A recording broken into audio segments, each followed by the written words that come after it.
امروز اومدیم از کاربردهای ویدیوهای پوتک، یعنی آره ولش کن.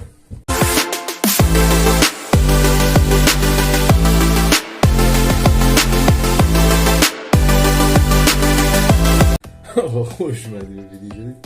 امروز اومدم بررسی کنیم پوتک، پول یا پوتک چه اسکیایی توی یوتیوب رفته و چرا اصلا این کار کرده.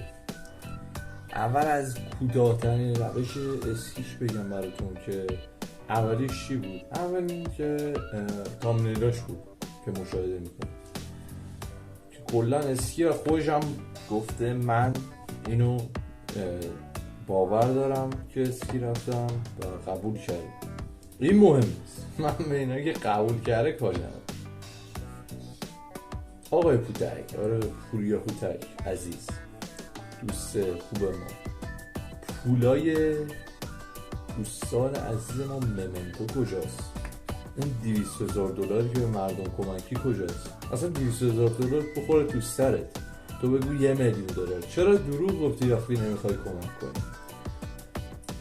بعد این ویدیو رو با هم ببینیم از ممنتویی که با کاملا بهتون توضیح میده که چرا پولش چیکار کردن واسه پوتک، چقدر زحمت کشیدن بعد پولشو ندادن بهش. بریم با هم ببینیم.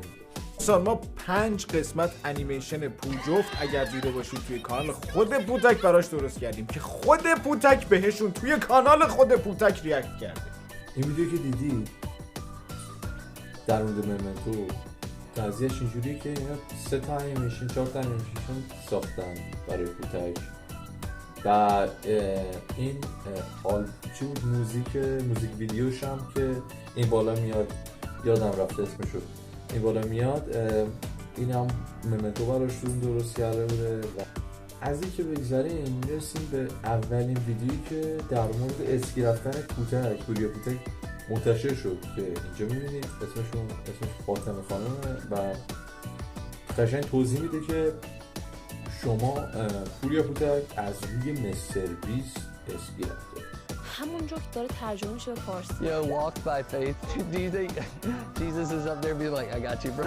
شدشو انگار قشنگ عیسی میخواد کمکش کنه اون پوپ بیفته. آقا از اونجایی که بگذاریم میرسیم به کجا؟ میرسیم به ایده پردازای ویدیوش که یکیشون این آقای یوتیوب ببین کل این چنلایی که الان من واسهتون نام بردم همشون تو دیسکریپشن هست، همشون رو دنبال کنید به غیر از پوریا پوتک. واقعا ایشون خیلی زحمت کشید واسش ایده پردازی کرد، ارتباط مستقیم با پوتک نداشته، با ادمینش داشته که اینجوری ها توضیح میده که خودتون ببینید بهتر میفهمید. اون واریز نشد، هیچ پولی به سمتشون نیومد و حتی رقمی که پوریا پوتک گفته بودش به این آدم ها بعد از اینکه ویدیو منتشر شد نزدیک به 20% درآمد هم نبوده. خب آقا این ویدیو رو که دیدین واقعا اصلا نمیشه یه جورایی به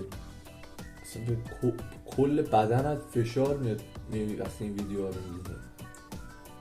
اگه بازم از این ویدیو، اگه با من موافقید، اگه دوست دارید بازم از این ویدیو بذارم در مورد همه اسکی میرن، حتی اسکی که نمیشه اسمشو گذاشت، پوریا رو کلا جداست. این قضیه پوریا از ما که یوتیوبریم جداست، اون دوز یوتیوبره.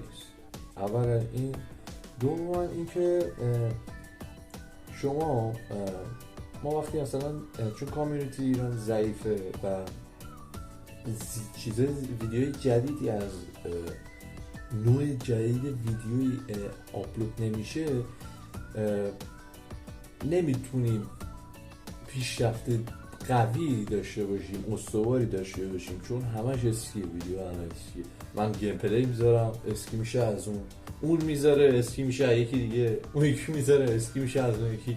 اصلا قضیهش قاطی باتیه. آقا ممنونم تا آخر ویدیو نگاه کردی. ویدیو کوتاه مختصر که برایتون گذاشتم که بفهمید پوریا پوتک چه آدمیه و واقعا ارزش دکمه سابسکرایبشون نداره. دمتون گرم، تا ویدیو بعد اشوای قلبانی خدا.